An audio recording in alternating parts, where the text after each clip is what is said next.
O desemprego atinge os negros com mais força no país e, em consequência, força os filhos das famílias negras a entrarem mais cedo para o mundo do trabalho. A conclusão é de um estudo do INSPER, que é o Instituto de Ensino e Pesquisa.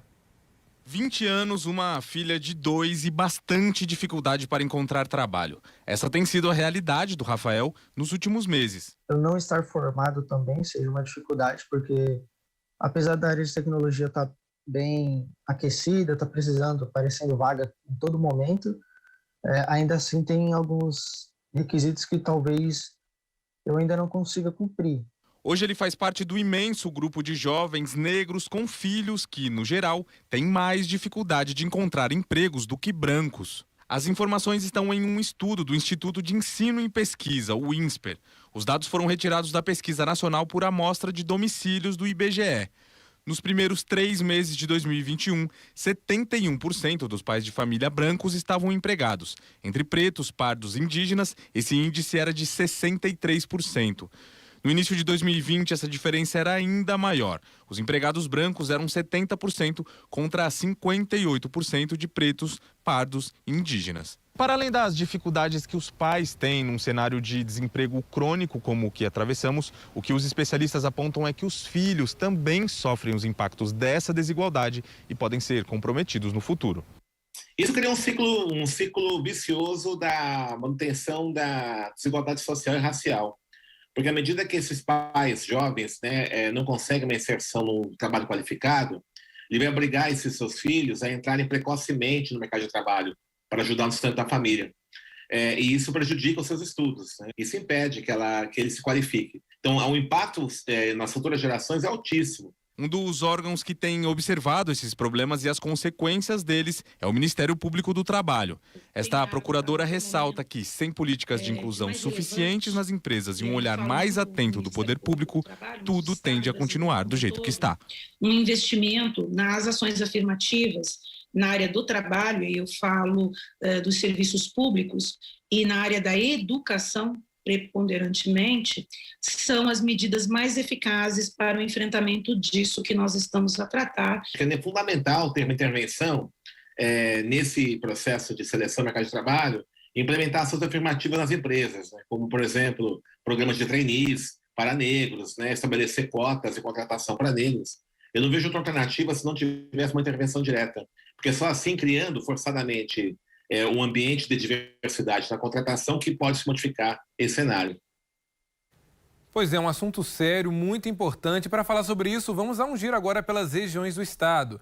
Olha, eu quero começar esse bate-papo com a Laura. Ô, Laura, a gente viu na reportagem, né, inclusive agora falando sobre trainees para negros. Eu lembro que o ano passado o Magazine Luiza, o Magalu, resolveu fazer um trainee para negros que foi muito criticado. Mas eu sempre falo a seguinte questão: você que está nos acompanhando aí, pense nas pessoas que são negras, que são do seu ciclo social. Com que elas trabalham?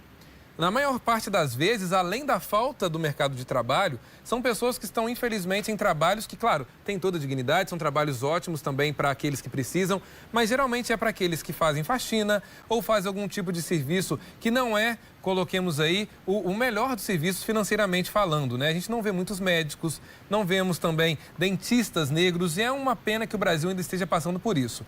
Aí na região metropolitana, em Belo Horizonte, existem programas de incentivo para inserir pessoas negras também no mercado de trabalho?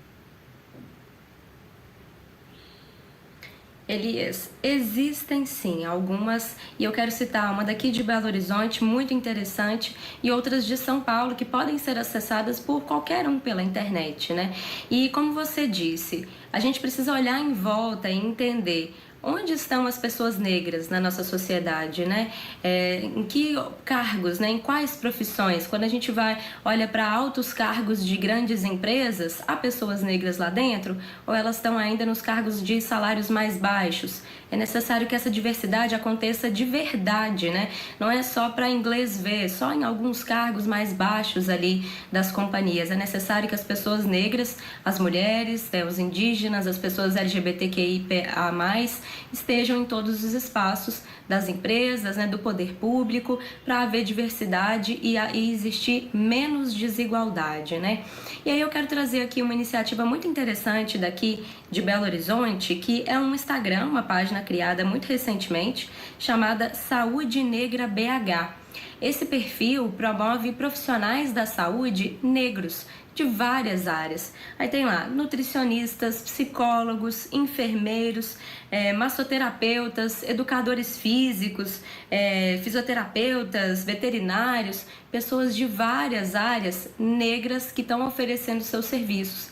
Então a ideia é que a população possa promover esses profissionais, possa ir até esses serviços e ajudar na empregabilidade desses profissionais, né? A gente tem várias iniciativas online para, por exemplo, fazer listas de profissionais com preços sociais, né, por exemplo, e essa é uma iniciativa para promover os profissionais negros daqui de Belo Horizonte. Instagram muito interessante, Saúde Negra BH é o nome para quem quiser conhecer. Agora em São Paulo tem iniciativas de lá que qualquer um pode acessar, que são, por exemplo, o Conta Black, que é um site, um banco digital para pessoas negras. Tem ainda a Terra Preta Produções, que é uma empresa de produção de audiovisual também para a população negra. Tem ainda o Grana Preta, que é uma página de conteúdo de gestão financeira e negócios voltada também para a população negra. Então, existem iniciativas voltadas para reduzir a desigualdade e a gente pode contribuir para elas. Não precisa ser só você que é negro, que é negra, todos nós podemos contribuir para isso também, né, Elias? Sem dúvidas, Laura. Agora eu quero falar com a Sabrina sobre esse assunto também. Sabrina, as pessoas elas criticam, né, algumas quando não têm o conhecimento da importância das cotas raciais. Quais são os seus objetivos, né? Mas para você ter uma noção, da minha turma de faculdade de 35, 38 alunos, apenas 3, eu e mais 2 pessoas eram negras. Ou seja, mostra essa desigualdade, mostra essa diferença. Isso que eu estou dizendo agora é numa turma, num ambiente universitário, né? Como é que está a situação aí pelo Campo das Vertentes? Muito parecida com aqui também? Sempre muito parecida, viu, Elias? A realidade de muitas pessoas. Para você ter uma ideia, eu vou falar aqui rapidamente, porque eu recebi, foi uma aula, na realidade, da querida Luciana Peterson, de São João del Rei. Ela é uma ativista, inclusive, nas causas racistas. Ela tem uma luta muito bacana. E ela me contou o seguinte: ainda existe muito racismo, inclusive dentro de empresas. Ou seja, o acesso é muito difícil, o emprego. E ela levantou uma realidade muito curiosa, inclusive, curiosidade negativa, que as principais escolas e as principais universidades, elas estão sempre no centro e nunca nas periferias. Ela falou que as periferias hoje em dia, elas geram muita violência pela falta de incentivo, e os negros geralmente eles estão alocados nas periferias, e que esse desrespeito, essa desigualdade cresce, né, cotidianamente. Ela falou que, muito embora ainda existam empresas que contratem sim, que isso tenha aumentado, a nossa realidade ainda é de desrespeito a raça, né, a etnia. Agora, eu conversei com o Nivaldo Paulino Teodoro, que é presidente do Movimento Brasil CAFA, que é uma ONG, né? E ele levantou que, de acordo com o IBGE, a desigualdade do país entre os negros é de 72,9%. De acordo com dados que ele nos passou, Elias, esse desemprego ele vem desde 1988 com a abolição da escravatura, né? E isso persiste até hoje. Se nós somos 14 milhões de desempregados, 65% desse volume são negros.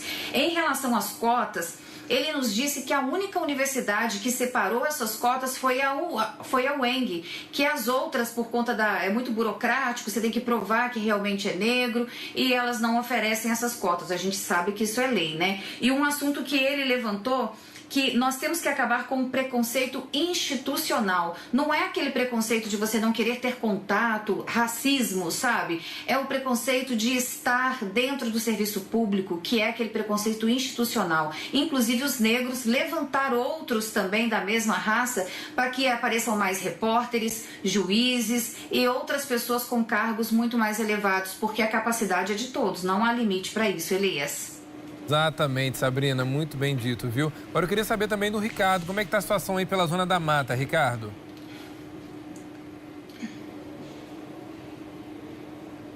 Que esse tempo ainda é um pouco mais distante, viu, Sabrina? E aí, ó, se você pegar isso aqui, você vai entender melhor o que eu tô falando, ó.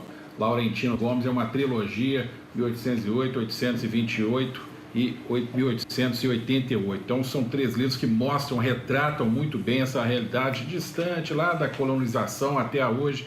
e isso a gente vai pegando passo a passo para entender direitinho o que tem acontecido. Agora, quando você tem hoje, e aí outro exemplo mais bem recente, desse ano agora, 2021, quando o mercado de trabalho contratou mais a área de serviços e depois comércio, e assim na maior parte da Zona da Mata, quase todas as cidades são assim, você tem a maior parte de negros trabalhando. E essa desigualdade, infelizmente, deve aumentar, porque hoje você tem uma pandemia no meio do caminho, e essa pandemia vai agravar ainda mais o distanciamento educacional, que já era grande e vai ficar ainda maior a distância da escola pública para a escola privada.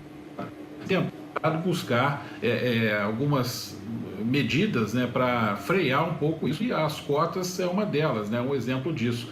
Tem as cotas para estudo, para ingressar na área de educação, e a cota de emprego também. Por exemplo, está em votação agora na Câmara Municipal de Juiz de Fora uma proposta de destinar 20% das vagas em concursos com igual ou mais a 5 vagas para negros. Então, quando você tem um trabalho com muita cota, cota para isso, cota para aquilo, é porque alguma coisa está errada, né? E no Brasil a gente tem essa mania, ou seja, a gente está com alguns problemas. Quando, na verdade, o problema mesmo não é atacado. Sim, sem dúvidas, Ricardo. A gente teve um pequeno probleminha no finalzinho do seu áudio, mas deu para entender bem. Eu acho que o caminho é este mesmo, né? Que a Câmara Municipal tem feito. Eu acredito muito que quando realmente se tem cota é porque algo deu errado, né? Algo não está acontecendo da maneira como deveria acontecer. Ricardo, Sabrina e Laura, muito obrigado. Daqui a pouco não, amanhã eu volto a falar com vocês aqui, viu? Edição de sexta-feira. Uma boa noite.